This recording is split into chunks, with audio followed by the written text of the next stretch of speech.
नमस्कार मित्रों, कथा निधि चैनल पर आज हम सुनेंगे शोभा मेहरोत्रा लिखित एक कहानी जिसका शीर्षक है जोरू का गुलाम। तो आइए सुनते हैं कहानी।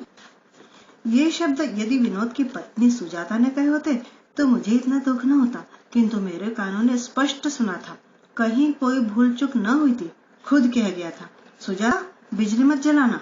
वही विनय आया होगा, अब घंटे भर खराब कर देगा। ठलुआ है। मैं विवर्ण हो गया। विनोद तो मेरा अंतरंग मित्र है, उसने ऐसा क्यों कहा? प्रश्न का चाबुक मन पर सड़सड़ाने लगा और चित्त घायल हो गया। मैंने मन ही मन उसे कोसा, जोरू का गुलाम।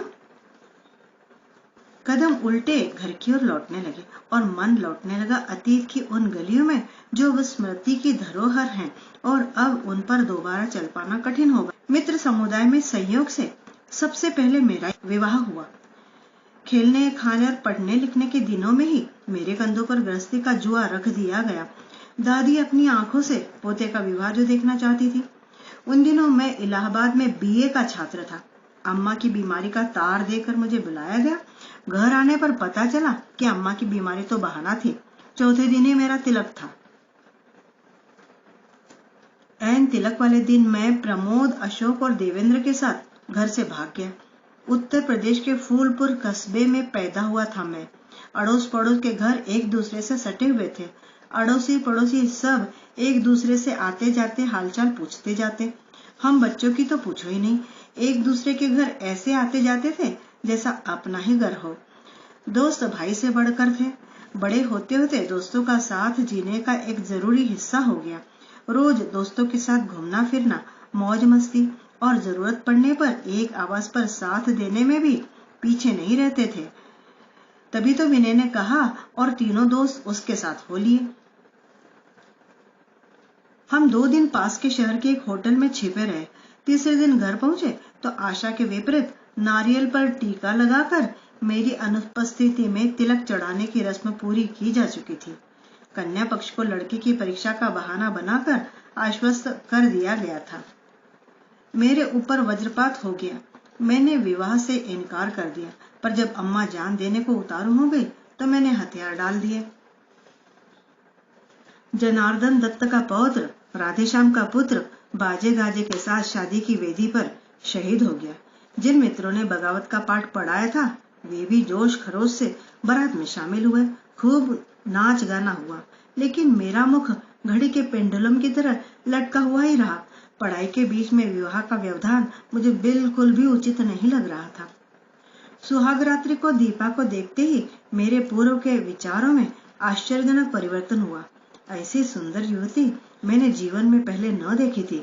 ऐसा उजला रंग की दृष्टि पड़ते मैला हो जाए, मेहंदी रंगे कोमल हाथों को छूने में डर लगे। मन ही मन खुशी से फूला न समा रहा था। उस दिन मेरी अज्ञानता से यह रिश्ता टूट जाता तो यह रत्न मेरी मुट्ठी में कैसे आता।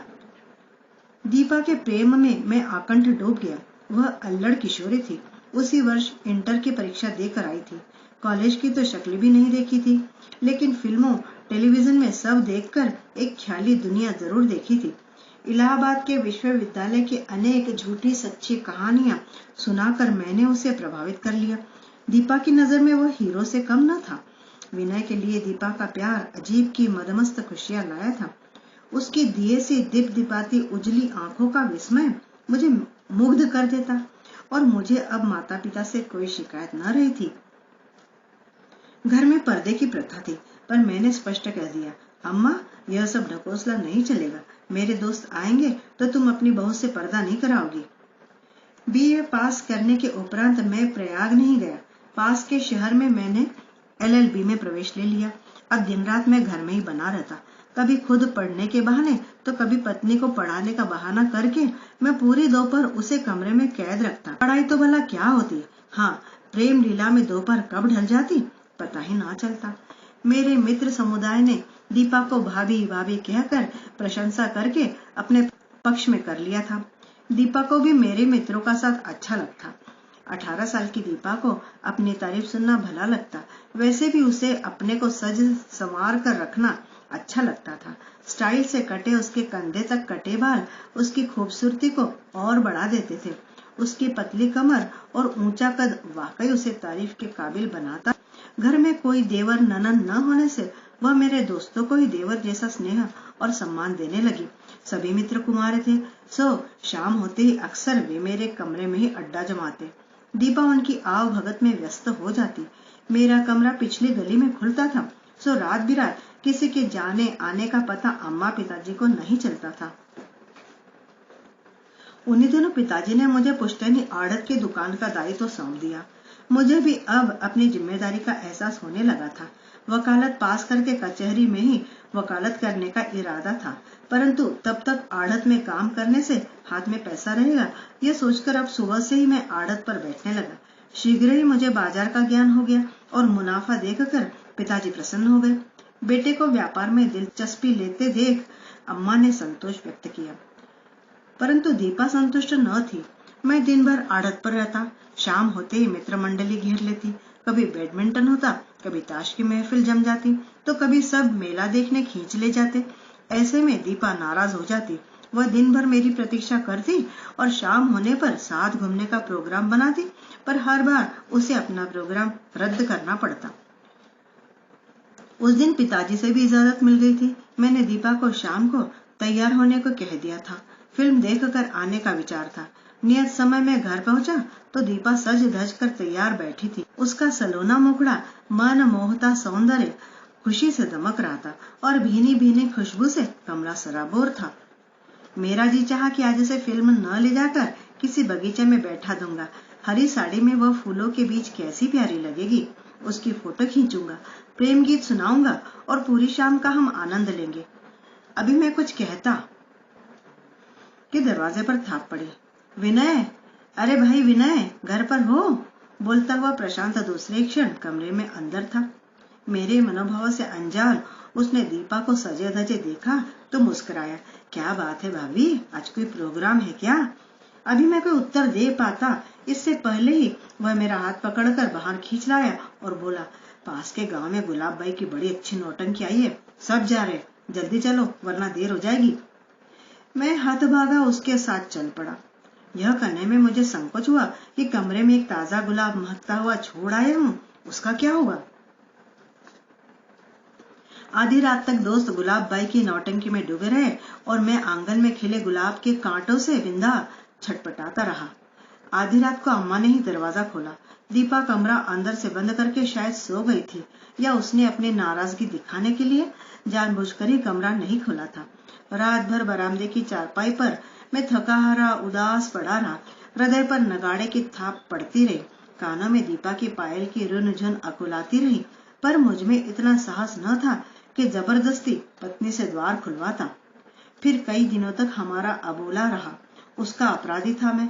मैंने कई बार मनाने की कोशिश भी की, पर वह रूठी ही रही। 4 दिन बाद अनमनी सी बोलचाल शुरू हुई।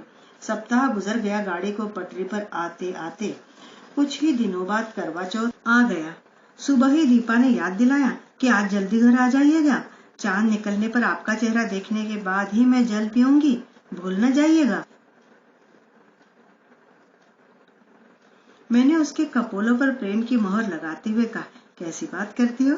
तुम मेरे लिए निर्जल उपवास रखोगी तो क्या मैं समय पर नहीं आऊंगा? समय मिला तो दोपहर को ही आ जाऊंगा। शाम को अपने हाथों से तुम्हारा श्रृंगार करूंगा। दीपा को आश्वस्त करके मैं आड़त पर चला गया। दोपहर होते ही मित्र मंडली आ टपकी। मैंने बहाना बनाया, आज जल्दी घर जाना है, मुझे पेट में बड़ा दर्द है। अब दोस्तों को गोली देता है, चल तेरे पेट का इलाज भी हो जाएगा। अशोक ने ठिठोली की। देवेंद्र ने बाह पकड़ ली। यार थोड़ी देर के लिए तो चल, बाबा जी के बगीचे में चोखा बाटी का आयोजन है। मैं उनके साथ चल दिया। पहले हम सबने नदी में जी भर कर नहाया, फिर देर तक कपड़े सुखाए, तब चोखा बाटी बनाने का इंतजाम किया गया। शाम ढलते ही बोतल भी खुल गई।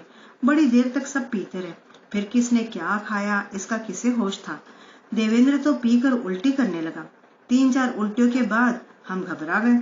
उसे उसके डॉक्टर के पास ले गए। उसने नींद की सुई लगा दी। हम सब उसे उसके घर पहुंचाने गए तो रात का 1 बज रहा था। उसके पिताजी घबराए से बाहर निकले और सबकी हालत देखकर उन्होंने कड़ी दृष्टि से घूरकर बिना कहे ही अपना क्रोध प्रकट कर दिया।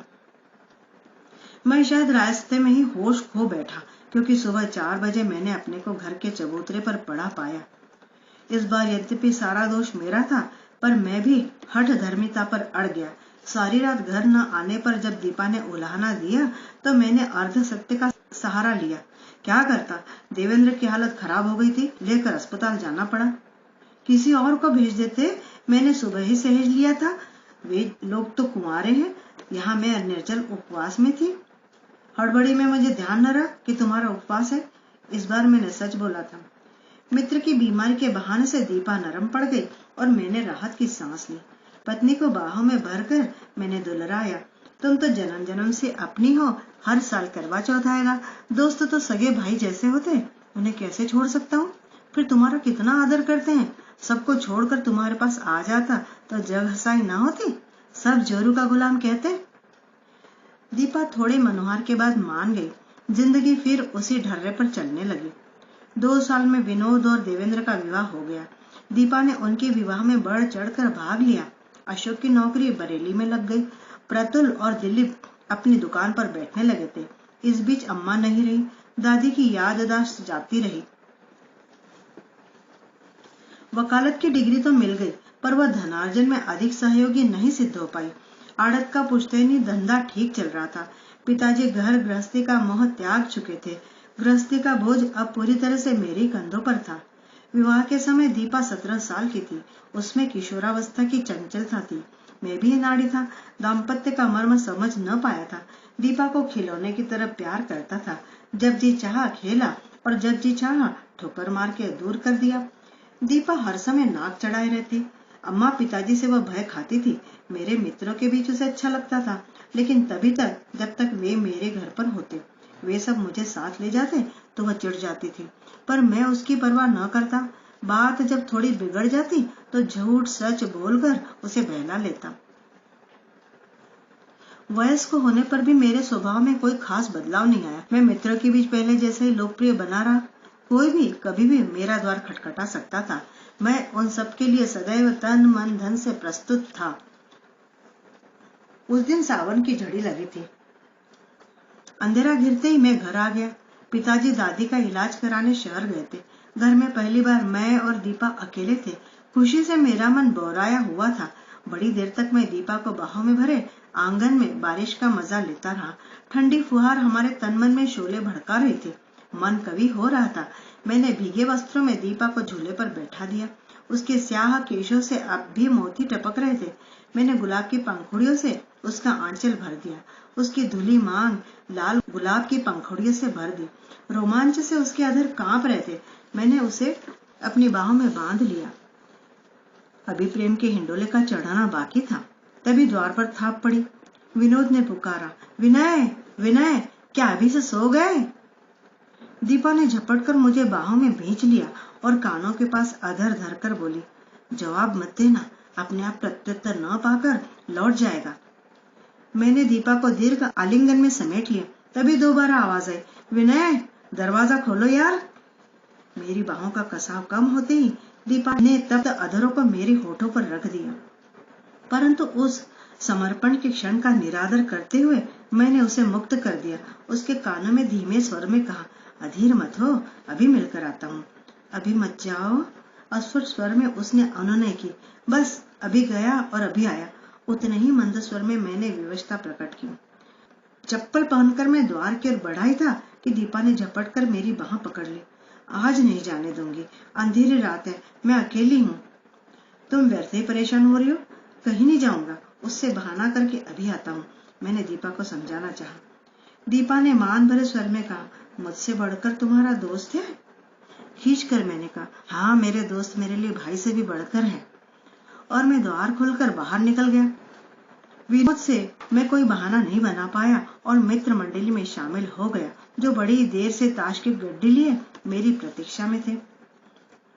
उस रात के बाद मैंने दीपा का सब कुछ पाया, लेकिन वह हृदय नहीं पा सका जो मेरे लिए धड़कता था। उस बरसाती रात में मैंने अपना प्रेम बहा दिया था, लेकिन वास्तव में मैंने क्या खोया था, क्या पाया था, यह उस समय कहाँ जान पाया था। तब मैं मित्र समूह में मग्न था। 5 साल बाद दीपा के गर्भ में अंकुर फूटा। घर में कोई स्त्री देखभाल करने वाली न थी। आखिरकार प्रसव के लिए उसके पिता उसे अपने शहर ले गए। दीपा के जाते ही घर भाएं भाएं करने लगा। आज भी घर में मन न लगने पर मैं विनोद के घर की ओर चल पड़ा था। अभी रात के 9 भी नहीं बजे थे, पर वहां पहुंचकर जो कुछ सुनाई पड़ा वह मेरे मुख पर तमाचा था। इस आघात के पश्चात ही मुझे ज्ञात हुआ कि दोस्ती के चक्कर में मैंने दाम्पत्य सुख को दांव पर लगा दिया था। वह मेरे मुख पर तमाचा था। स्वयं विनोद ही तो कह रहा था, सुजाता बिजली मत जलाना। वही विनय आया होगा, अब घंटे भर सिर चाट कर रात खराब कर देगा। ठलुआ है, रोज रोज चला आता है। इस आघात के पश्चात ही मुझे ज्ञात हुआ कि दोस्ती के चक्कर में मैंने दाम्पत्य सुख को दांव पर लगा दिया था और अब वे दिन दोबारा जीवन में नहीं लौट सकते थे। मैंने स्वयं को धिक्कारा। काश मैं जोरू का गुलाम ही होता। नजर उठाकर देखा तो मैं अपने घर के सामने था, पर प्रतीक्षा में आकुल 2 आंखें न थी। मैं पत्नी की मायके से लौटने की प्रतीक्षा करने लगा। तो मित्रों, यह कहानी थी जोरू का गुलाम, शोभा मेहरोत्रा द्वारा लिखित। कहानी पसंद आए तो कमेंट और लाइक करके जरूर बताइएगा, और हाँ, चैनल पर नए हो तो सब्सक्राइब जरूर कर लीजिएगा।